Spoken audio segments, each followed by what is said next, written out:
गुजरात चुनावों में पहले चरण की वोटिंग के प्रचार को थमने में अब 2 दिन ही रह गए हैं। ऐसे में प्रचार के साथ साथ पार्टियों के एक दूसरे पर हमले भी तेज हो गए हैं। रविवार को प्रधानमंत्री मोदी ने प्रचार के दौरान कांग्रेस को फिर निशाने पर लिया और यह आरोप लगाया कि कांग्रेस का लक्ष्य हिंदुओं पर आतंकवादी का लेबल लगाना रहता है। इस बयान पर कांग्रेस ने पलटवार करते हुए प्रधानमंत्री मोदी को नफरत का प्रतीक बता दिया। रिपोर्ट देखिए।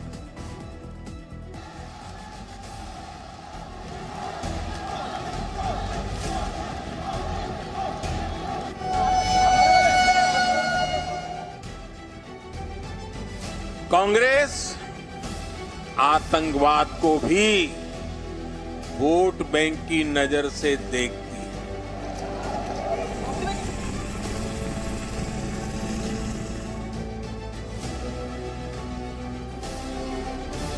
कांग्रेस की सरकार आतंक को ये बहुत ही कम निवेश पर पैकर्स एंड मूवर्स बिजनेस शुरू करके महीने का 5 लाख कमाते हैं। इनसे सीखना है तो फ्रीडम ऐप को अभी डाउनलोड कीजिए।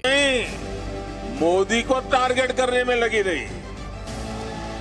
प्रधानमंत्री नरेंद्र मोदी ने सूरत में रोड शो के जरिए अपनी लोकप्रियता का शक्ति प्रदर्शन किया और उसके बाद रैली में कांग्रेस पर जी भर के बरसे। पीएम मोदी ने आतंकवाद पर बोलते हुए कहा कि कांग्रेस आतंकवादियों पर कार्रवाई की जगह हिंदुओं को आतंकवादी साबित करने की कोशिश करती है। मुझे 14 साल पहले हुए मुंबई हमले की तस्वीरें भी याद आ रही है। देश पर हुआ ये सबसे बड़ा आतंकी हमला था, लेकिन इस हमले के बाद कांग्रेस सरकार आतंक के आकाओं पर कार्रवाई करने के बजाय हिंदुओं पर आतंकी होने का लेबल चिपकाने की साजिश कर रही थी। इसलिए मैं कहता हूं, वोट बैंक की ऐसी सियासत करने वालों को गुजरात से दूर ही रखना है। पीएम मोदी ने खेड़ा में हुई रैली में भी यही बात दोहराई और कहा कि कांग्रेस के निशाने में आतंकवाद नहीं बल्कि वो थे। सूरत हो, अहमदाबाद हो, इन शहरों में सीरियल बम धमाकों में बहुत से गुजरात के मेरे भाई बहन मारे गए थे। कुछ महीने पहले अहमदाबाद कोर्ट ने इन गुनहगारों को गंभीर सजा दी है। यहां हम गुजरात में आतंकियों को पकड़ते थे, उन पर कार्रवाई करते थे, लेकिन साथियों, कोई भूल नहीं सकता कि कैसे तब दिल्ली में बैठी कांग्रेस सरकार आतंकियों को छुड़ाने में अपनी पूरी ताकत लगा देती थी। पीएम मोदी के हमलों के बाद कांग्रेस ने भी पलटवार किया। गुजरात कांग्रेस के प्रभारी रघु शर्मा ने प्रधानमंत्री को लेकर बड़ा बयान दिया। उन्होंने पीएम मोदी को नफरत का प्रतीक कह दिया। हमने देश की एकता और अखंडता को तरजीह दी, शहादत दी है कांग्रेस पार्टी ने। आज़ादी के आंदोलन से लेके आज तक, चाहे जेलों में रहना पड़े, चाहे अंग्रेजी हुकूमत के खिलाफ लड़ाई लड़नी पड़े, चाहे आतंकवाद के खिलाफ लड़ना पड़े, राजीव गांधी, इंदिरा गांधी, बेअंत सिंह ये हमारे उदाहरण है। जिन लोगों ने नाखून नहीं कटाया आतंकवाद की लड़ाई में, वो लोग आतंकवाद पे बोल रहे हैं। आप तो खुद नफरत के प्रतीक हो। आपके रहते हुए देश में भाईचारा खत्म हो रहा है। राजस्थान के सीएम अशोक गहलोत ने भी पीएम मोदी के इस हमले पर पलटवार किया और कहा कि पीएम ने कांग्रेस के बारे में जो कहा वो दुर्भाग्यपूर्ण है।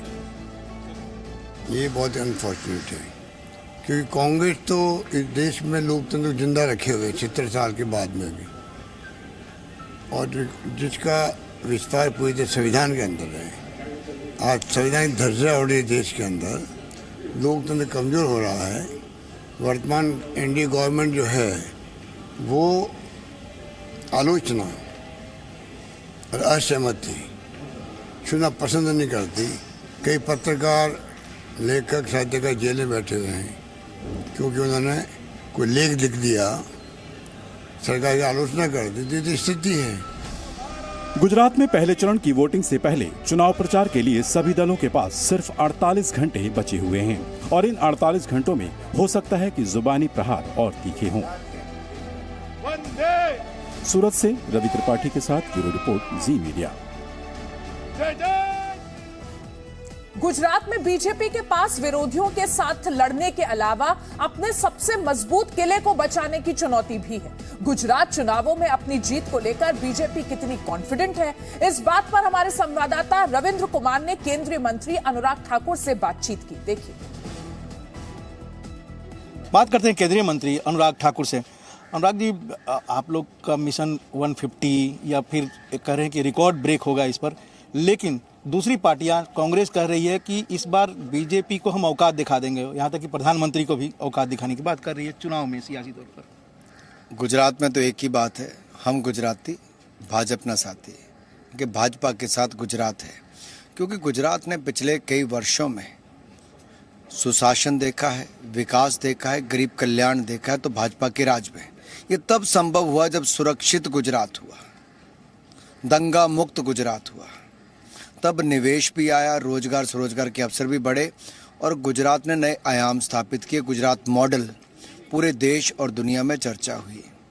आज की युवा पीढ़ी को ये समझना बहुत ज़रूरी है कि जो नींव नरेंद्र मोदी जी ने गुजरात के विकास की रखी थी, आज उसके कारण गुजरात कितना आगे बढ़ा है।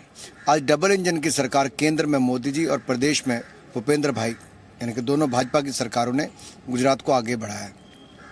इसलिए हम कहते हैं कि जो विकास गुजरात ने देखा है, सुशासन देखा है, अब मोहर एक बार फिर कमल के फूल पर लगाकर रिकॉर्ड सीटें जीतकर भारतीय जनता पार्टी फिर सरकार बनाएगी। यानी कांग्रेस कहीं नहीं आपकी नज़र में?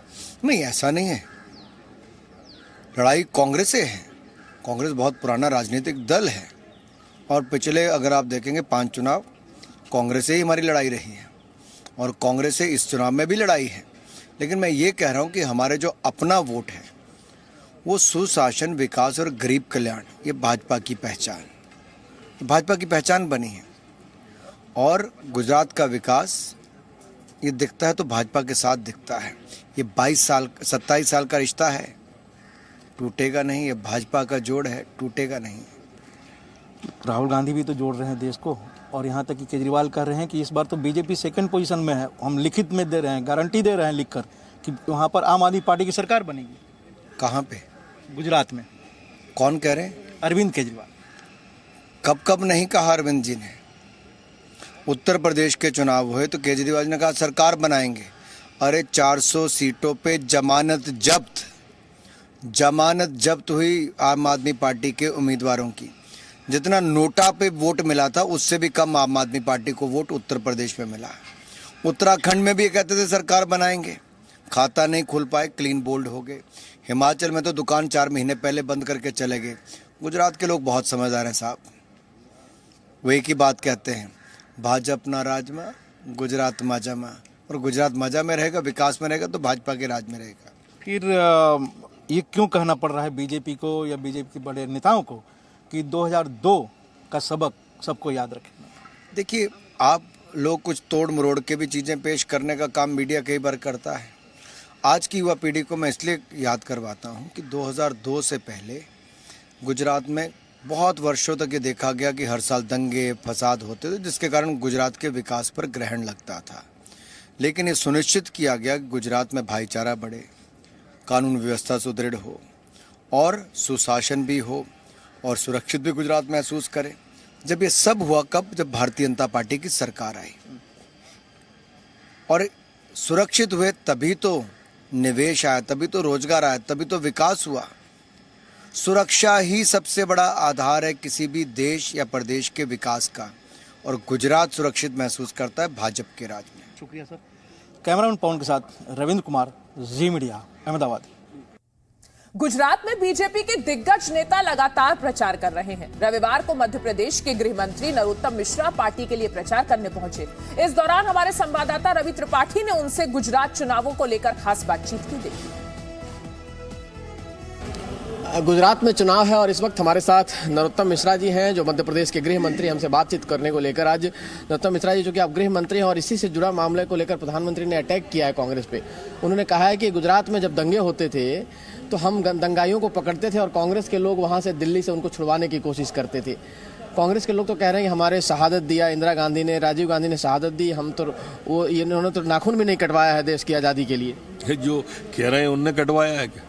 उनके परिवार ने कटवाया है क्या? हम भारतीय जनता पार्टी के सब लोगों के पूर्वज जेल में गए, लेकिन विषयांतर क्यों करते हो भाई?